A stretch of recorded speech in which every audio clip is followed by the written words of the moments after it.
Hi, I'm Joe McGovern here at the TheWrap studio at the Toronto International Film Festival, and I'm here with the exceptional creative team of Without Blood.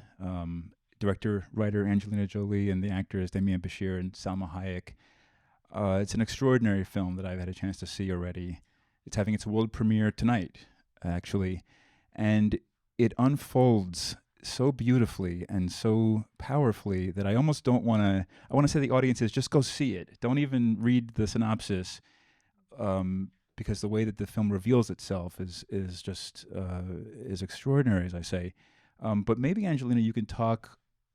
We need to know something, right, about the source material, the novel, which is a short novel, in two split in two parts, and you somewhat echo that structure, but it's clearly an adaptation that you worked on. Tell us about the book and what drew you to it. The certain pieces you find you at different times in your life, and I've done different films. I've directed most of the films I've directed deal with war and conflict, and in a way, this is a final chapter to that. This is a post-conflict, and this is and I was drawn to it because I didn't know I love this writer, and he writes so beautifully. Um, but I didn't. I What I loved is that as I was reading it, I thought I believed one thing. I thought I wanted something. And then as it changed, I realized it was correcting my points of view. It was helping me to understand something that I hadn't anticipated. And I I don't find that often. I don't feel we find that often. And and I like that it's not easy. I think it's accurate to a lot of the post conflict situations. Somewhat unusual for a feature length film. About, I would say, maybe two-thirds of the movie is just the two of you in a restaurant, talking and listening and crying and even laughing, somewhat, about the past and the present and the future. Uh, you had mentioned that in all the work you've done, this is like the most dialogue that you almost ever have had in any language. Uh, what was this like, this experience? We also should mention, too, in Cinecittà Studios, in Rome. I I've, I've always been looking for the same thing, powerful character, and I'm always dreaming with the human experience, and that has to do with who's directing the film, who's making the film, who's your teammates, who are your team mates, and you rarely find all of that together in one material.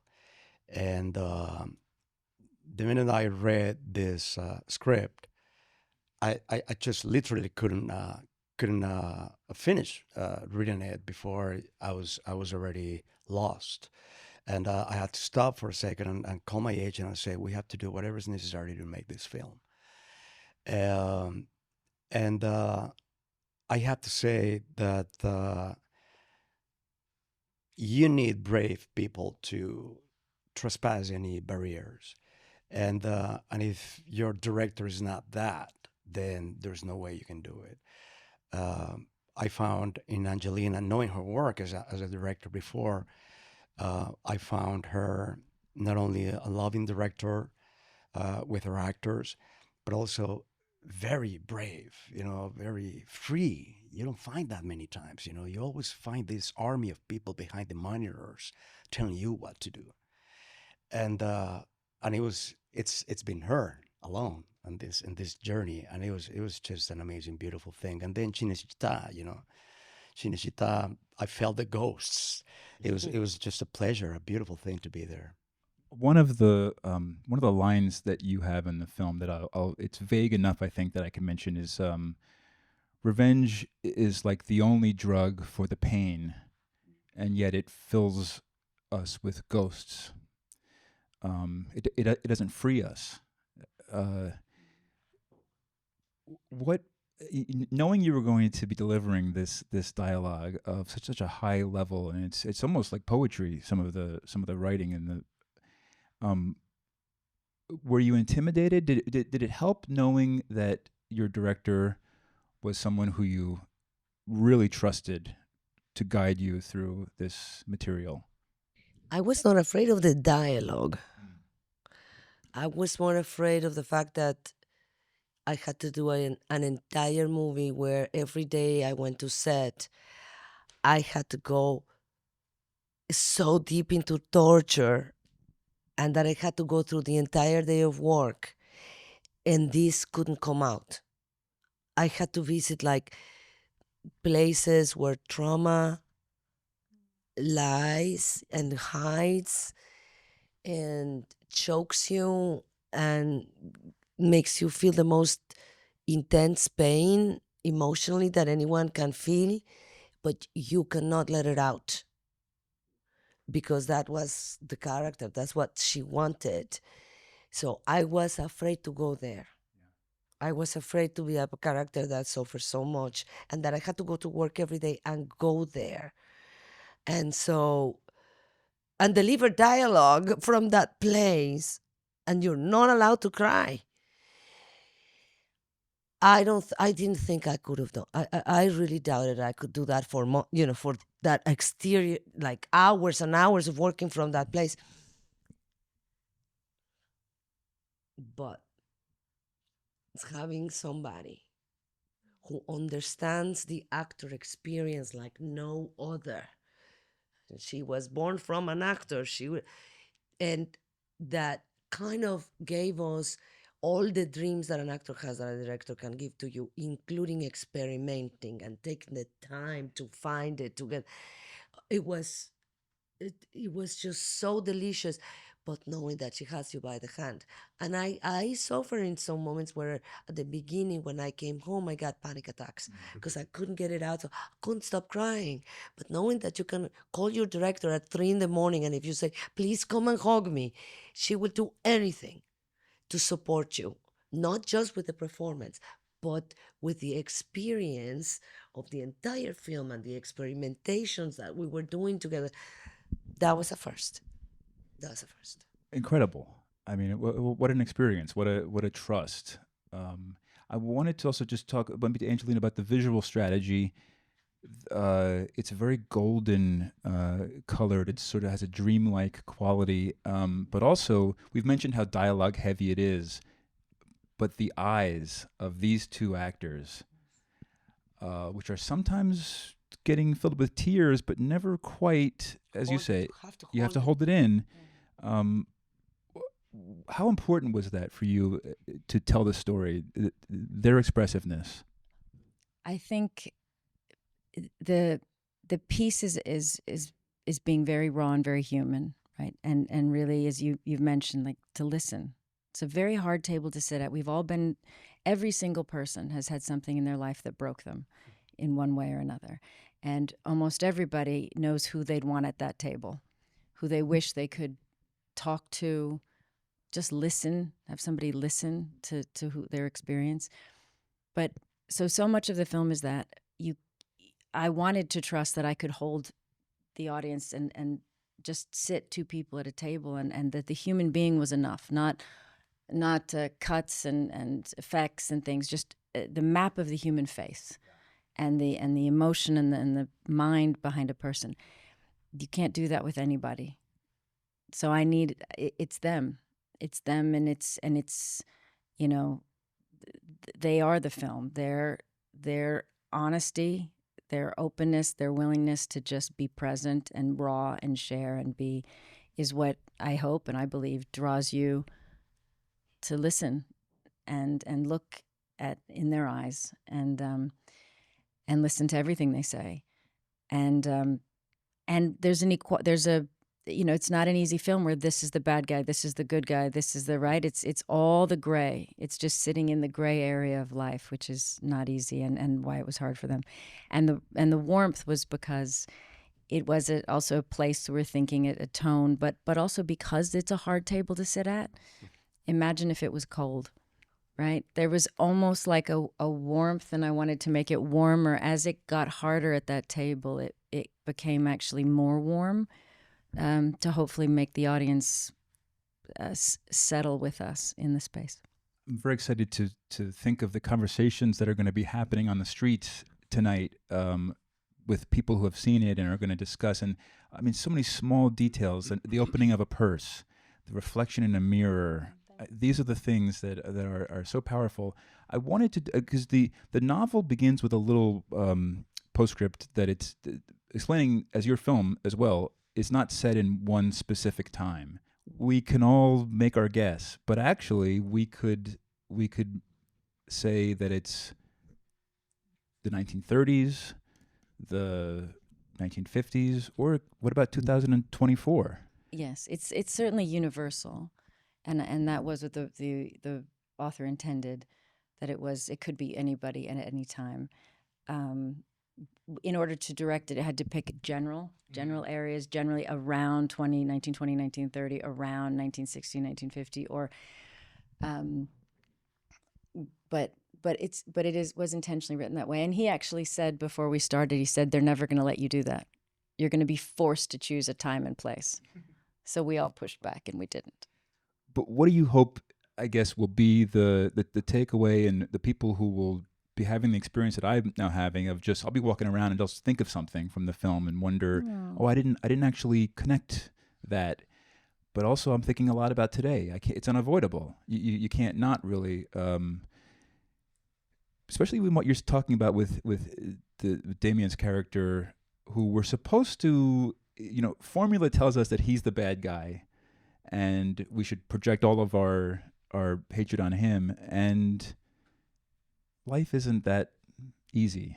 No. Simple. No. Isn't it simple? And if you think about the film and his character, it's really not simple. What I love about my character is that we've seen women who didn't have a voice gain their voice and have revenge or make themselves be heard or take an action. But Nina doesn't only want to do that. She wants to listen. She doesn't want to just tell you what she went through. No. She wants to understand. She wants to give somebody the chance to explain to her why her life was so horrible and they had something to do with it. This is an invitation to listen with an open heart. And that's why you feel it, that it's so important today. Yeah. In a time where everything is, our opinions are so determined and to the right, to the left, so black, so white. And so do we really listen? Or are we waiting for the space for us to make a point that we already made before we sat at that table? And this character doesn't do that. She has the need to understand. She has the need to have compassion for that person that maybe was part of what made her life a tragedy her entire life. And to connect. Yeah. Because listening is connecting. And I think that's something that is so beautiful about the film. And I'm sorry, but I feel so happy that we have a female director that takes the theme of war that we've seen over and over and over and shines a light in it with so much depth, not only because she's been in so many war zones, but because she comes at it with hope without making it simplistic. It's hope because it resolves in a good way, like in the movies. No. Well, you really let the audience be in the position at the end of the movie to decide, what are we gonna do? Like, what are we gonna take? Like that. Relieve. Are we gonna let the ghosts? Wonder. The ghosts that are going to live inside of us because of an obsession with revenge dominate the rest of our lives? And that's so just like I really appreciate that that's what you took from Me too. The last question, I guess, is what, because it is very exciting to be here, to know that it's going to be a world premiere tonight with a great audience. And what are you hoping? I guess you've made the work and it's now for the world, but what do you hope those conversations are like out in the streets after the film has ended? I mean, separate from the themes, I hope they appreciate the work of the actors that are sitting with me, because I think really their work is extraordinary. And I hope that they do have complicated conversations about that gray area. And I think about maybe wondering if just taking a second to think about what is, what stops these cycles. And it doesn't have an answer. It doesn't say this is the answer, but certainly the beginning is listening and really committing to understand that person sitting across from you at that table, and not just being defensive, which is the hardest thing to do. And I've been guilty of it myself. So it's hard. What I hope it does, because I know that's where she led us with her wonderful ambition, that more than asking the question, who's right and who's wrong, the question should become, how do we heal? And I think that's something that she helped me a lot with, giving me this theme in understanding the character. And for me, this movie was life-changing. It made me, the experience of shooting this.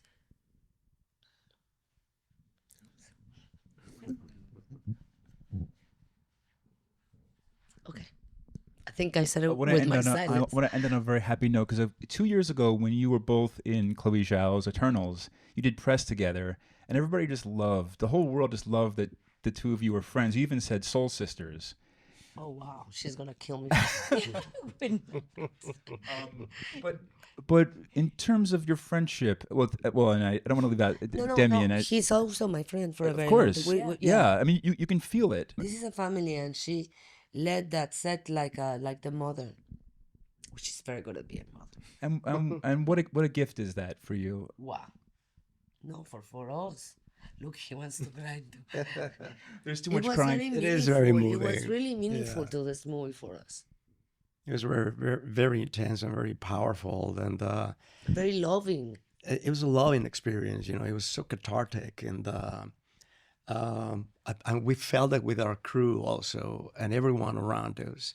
It was such a mystique about it, a mysticism, that it was like the constant ambience, el ambiente, the every day shooting this film. And to me, I've known Salma for many, many years, and this is our third film together, and it was just a joy, because look, I was invited to jump off a cliff with no safety net. We were, and she was my safety net. To have her right there every moment, and at every time Angie said action, I knew I was going to land on my feet no matter what, because of Salma. And to me, it's been a beautiful thing to see her grow and becoming a better and better actor throughout the years. And also you have to understand that we have dreamed together, and sometimes the same dreams, because we were two of the very first Latin American actors that came to fight for a place in a bigger stage. It was not easy. Yeah. So it was way before this boom about everybody loving. Actors, that was when nobody loved us. Yeah, no, it was crazy. Or wanted us. So I think that thing that you saw in the film, the warmth, those beautiful memories. So I don't want people to think it's just two people talking the entire movie, that it's so cinematic. No. It's what we felt in that set. With our director, there was such a safe place of warmth, no matter how hard the day was. Yeah. And such a clear vision, an absolute combination of control and audacity. It was very unusual, and so we were invited to do that. Learn your lines and then go to a place you've never been and experiment. And it's okay if you do it bad, and it's okay if you take. We wanted music to prepare, and she had the speakers, and we would take turns whose music we were gonna hear, and everybody had to be quiet, and we're just sitting there preparing. It was just glorious. this vibe, I just want to reiterate, comes through in the In the film. in the film. I want to congratulate you. It's been an honor having the three of you here to talk about Thank you. this. Congratulations, and I'm very excited, as we say, to everyone to see it. It's actually a short, not a short. It's not a long feature, but boy, do those 80 minutes really Really. pack a punch. Yeah. Thank you so much.